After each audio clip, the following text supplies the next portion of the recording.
I just went on an adventure looking for the snapping turtle that's in rehab. I bring him out here to the yard just about every day to get sun and walk around. He's been content to not walk very far away. He usually finds a spot to get out of the sun after he's done basking, and he'll follow the fence line here. And most of the fence here is covered with this garden mesh, and but there are a few gaps around the perimeter of the fence.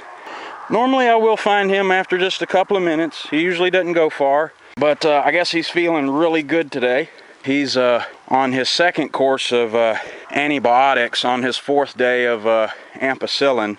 He took quite a journey today. When I didn't find him after a couple of looks around the perimeter of the yard here, where I normally find him along the fence or at the base of some of the trees, or even under the propane tank, I started to panic a little bit. But then what I did is just came back to the basics and tracked him using the trail, which you may not be able to see. But the trail that he would leave in the grass as he traveled along the perimeter of the fence.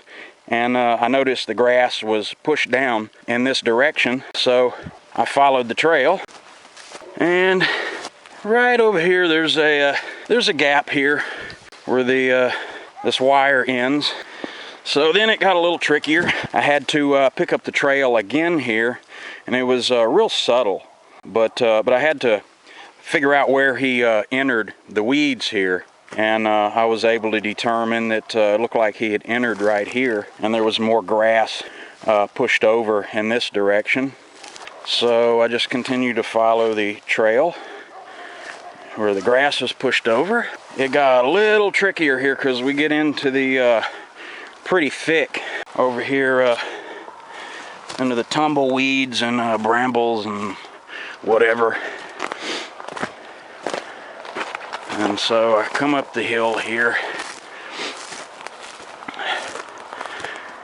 and then now we got a path here, and had to pick up the trail again. Luckily spotted a couple little indicators. It's real good. I have some military skills to fall back on this, on picking up some of these small things.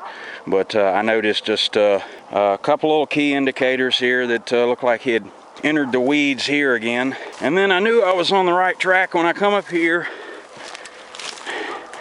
and I find his little sorbiview dressing hung up in the weeds here. This was protecting his wound, and so that big white sorbiview patch, that was one of the big things I was going to use to try to track him with later if the sun went down on me and I had to use a flashlight. I was really counting on the white of that patch standing out. So I start to panic a little more, but I notice, well, he's headed right over here to the livestock pond, and it's pretty well dried up, so he's not going to find much water in there. So I just went ahead and came on down the bank here into the bottom of the pond, and what do you know? Here's our snapping turtle over here, and it's dried up pretty good out here. The ground here is still pretty good, almost quicksand consistency if you get too close to the water out there. And here's whoa, it's pretty low.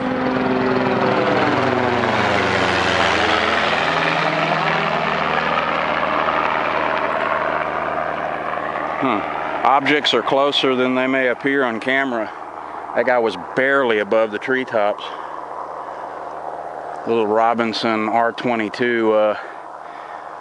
I don't know who owns that, but I see it around frequently. A little bitty private-owned, home-built type helicopter. Anyway, here's our bad little snapping turtle, and I'm guessing he feels really good to take this trek here. Couple hundred yards away from the house, you know, so I'm going to have to when I let him out now, I'm gonna have to secure him.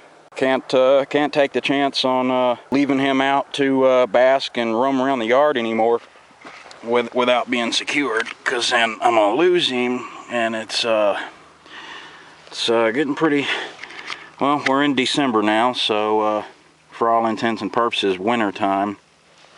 And can't be losing him here with these injuries, and he's still on antibiotics. But funny how he pretty well knew just where to go. Come down here to the pond. Unfortunately, it's probably only about 3 inches of water left in this place, whereas it used to lap the boards on that dock there.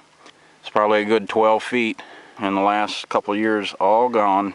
And this used to be quite the habitat here. There were red-eared sliders and snapping turtles, fish, leopard frogs, American toads, all sorts of critters in here that just now did not survive. This pond here actually fared better than most of the ponds around here, and without some sort of water source, it's highly unlikely that any of the wildlife that lived here last year has survived or will survive the winter. Here he goes again. He's got Sylvadine there, and those are petroleum dressings. He's got Xeriform petroleum dressings on there too, so that's giving him a little bit of wound protection. But he'd knocked the good dressing off of there. You bad turtle. Bad snapping turtle. Yep. Time to go home, buddy. It's getting dark.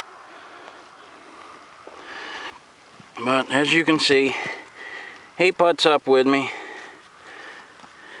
Oh, back out here to the wild now. He's acting like a wild snapping turtle again a little bit.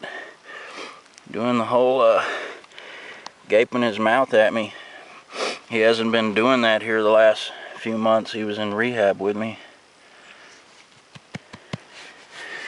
Alright, buddy, let's go home. And I just turn around here, and what do I find here?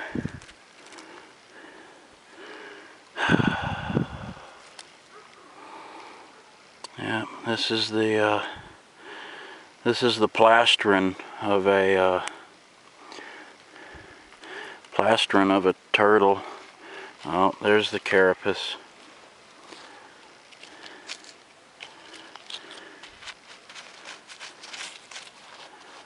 Poor thing.